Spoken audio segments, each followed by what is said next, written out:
माझं ऐकून तर घे. काय ऐकून तू घेऊ? माझं ऐकून घे. मी तुला काय सांगतोय ते. तू वाटेल ते आरोप करतेस माझ्यावर. तुझ्याशी बोलायचं. तू वाटेल ते आरोप करतेस. तुझ्याशी तू बोलायचं म्हणजे माझ्याबद्दल- स्वतःही विकलं जायचं. तू माझं ऐकून घेशील माझी का? तयारी तू नाहीये. माझं ऐकून घेशील का तुझा? तू माझं ऐकून घे.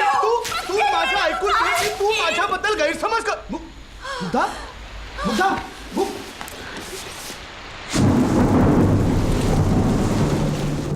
सुबोध, जितक्यात भूमिका तुझ्या आम्ही पाहिलेल्या आहेत, तू प्रत्येक भूमिकेत एक व्हेरिएशन ठेवण्याचा प्रयत्न केलायस एक अभिनेता म्हणून. पण या सिनेमातली तुझी जी भूमिका आहे एक कुठेतरी पाहताना म्हणजे मला असं वाटतं एक पर्सनली प्रेक्षक म्हणून ग्रे शेड तुझी मला जास्त आवडते का, तर तू जितका हवासा वाटतोस तितकाच तुझा राग येतो. मला वाटतं या सिनेमातील हा जो नवरा आहे हा तसाच काहीसा आहे का? मी त्याला ग्रे शेड नाही म्हणणार. मी असं म्हणेन की म्हणजे आत्ताच्या काळात एखादा माणूस जर परिस्थितीनुसार एखादी गोष्ट करत असेल तर तो काही पटकन निगेटिव्ह होत नाही किंवा तो काही पटकन विलन होत नाही. मला असं वाटतं की आजूबाजूची परिस्थिती माणसाला खूप काही बिघडवत असते किंवा घडवत असते. आणि ज्या प्रकारच्या रूट्समधनं आपण येतो किंवा जसं अपब्रिंगिंग तुमचं असतं त्याच्यावर तुमचं पुढचं आयुष्य ठरलेलं असतं. कधी कधी ते तुम्हाला नाईलाजास्तव करावं लागतं, कधी कधी तुम्ही ते मनापासून करता आणि मग तुम्ही त्याच्यात आवडत जाता आणि घुसता. तर हे कॅरेक्टर मला असं वाटतं की या कुठेतरी या दोन्ही पातळ्यांवरती अडकलेलं आहे. म्हणजे तो काही सज्जनाचा पुतळा अजिबात नाही आहे की प्रत्येक काम मी त्याचं बरोबर करीन, कुठेही मी भ्रष्टाचार करणार नाही, कुठेही मी नैतिकतेला म्हणजे अनैतिक काही गोष्ट करणार नाही असं त्यांनी काही. पण ह्या सगळ्या गोष्टी करत असताना त्याचा एक त्याच्या मनातला एक त्याचं एक युद्ध चालू आहे, त्याचं स्वतःशी एक द्वंद्व चालू आहे आणि याच्यातनं तो बाहेर पडण्याचा प्रयत्न करतोय. त्यामुळे ते ग्रे शेड असण्यापेक्षा मला असं वाटतं तो खूप त्याच्या दृष्टीने प्रॅक्टिकल आयुष्य जगण्याचा प्रयत्न करतोय जे त्याला आत्ताच्या काळात योग्य वाटतंय. आता ते त्याच्या बायकोला योग्य वाटतंय की नाही, तिचं त्याच्यावर काय म्हणणं आहे, याच्यावर या दोघांचे संबंध ताणले जातात का नाही ताणले जातात हा मुद्दा आहे.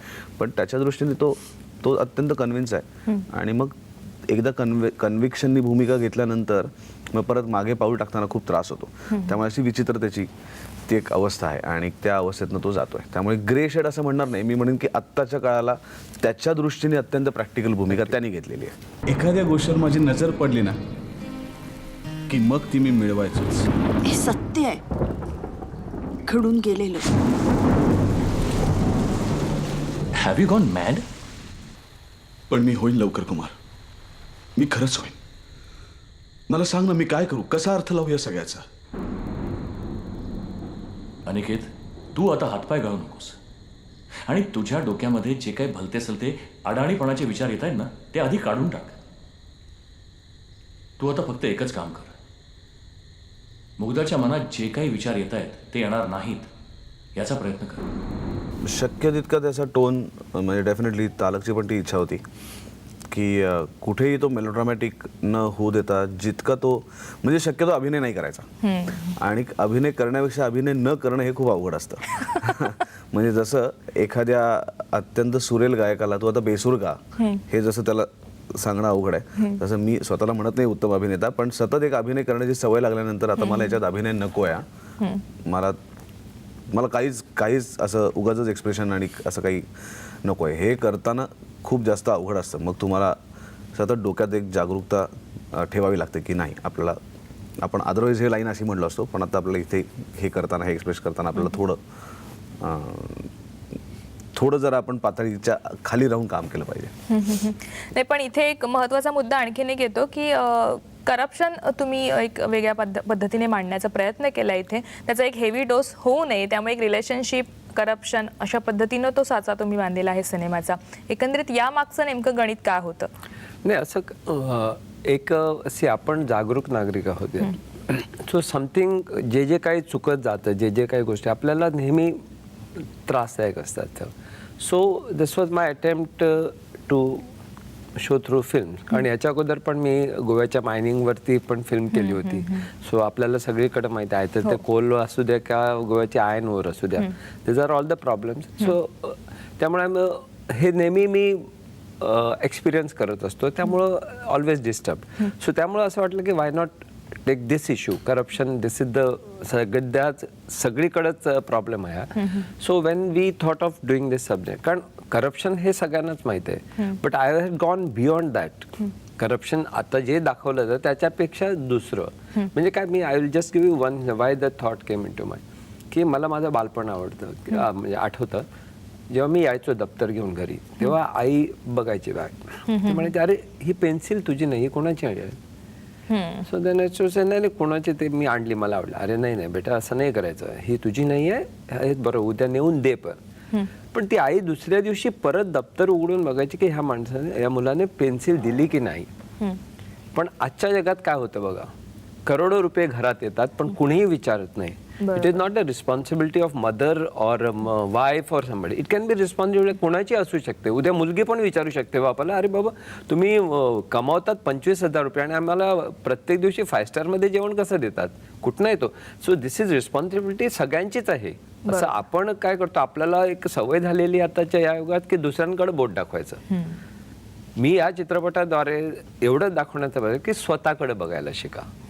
त्यामुळं husband and wife I thought that is the best relation.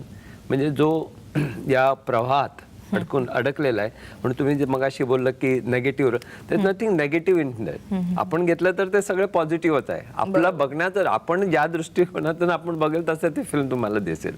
So यात सुबोधची भूमिका पण वेगळ्याच दृष्टिकोनात, म्हणजे इट इज हॅपनिंग. आज आपल्याला प्रत्येक माणूस तसाच दिसतो, प्रत्येक बायको पण नसेल. वेदर आपण करतो का, आपण दुसऱ्यांचं अरे काय छान आहे हा दुसऱ्यांचं, आणि दुसऱ्यांचं वाईट पण आहे, पण आपण स्वतःकडे बघायचा प्रयत्नच करत नाही. So this film Rainy Day हे स्वतःकडे बघायचं बस, एवढंच ह्यातनं through that corruption issue takes place. Subodh, तू एक अभिनेता म्हणून, एक नॉर्मल व्यक्ती म्हणून करप्शन या विषयाकडे कसा पाहतोस? सुरुवाती कायम स्वतःपासून होते आणि एकदा तुम्ही त्याला लेट गो केलं की मग ती सवय लागते. म्हणजे जसं सुरुवातीला लायसन्स नसताना गाडी चालवल्यानंतर एखाद्या हवालदाराने पकडल्यानंतर तुम्ही त्याला 20 रुपये देता, तर मला असं वाटतं ही सुरुवात होते पुढच्या मोठ्या भ्रष्टाचाराची. आणि मग ते जसं आपण करतो ना की एखादी वाईट गोष्ट ती चमचाभर केली काय किंवा ती पातेल्याभर केली काय, वाईट गोष्टच आहे. आणि मग ते करप्शन फक्त तिथपर्यंत राहत नाही, मग ते खूप वेगळ्या पातळीला जाऊन पोहोचतं आणि मग त्याच्यातनं एक इझी वे आउट आपल्याला दिसायला लागतो. आणि मला तेच असं वाटतं की शिस्त मोडायला किंवा एखादा नियम मोडायला फार अक्कल लागत नाही. ते अत्यंत बिंडोक आणि ज्याला काहीही अक्कल नाही असा माणूस तर पटकन करू शकतो. पण एक समाज नियम पाळायला, एक शिस्त पाळायला फार मोठं एक तात्विक बैठक लागते आणि एक प्रचंड अंतरशक्ती लागते ज्याच्याशिवाय तुम्ही ते करू शकत नाही. त्यामुळे रस्त्यावरनं जाताना मला तर भयंकर त्रास होतो, कारण मी स्वतः रात्री 12-12:30 वाजता सुद्धा लाल सिग्नल दिसला तर मी गाडी थांबून उभा राहतो.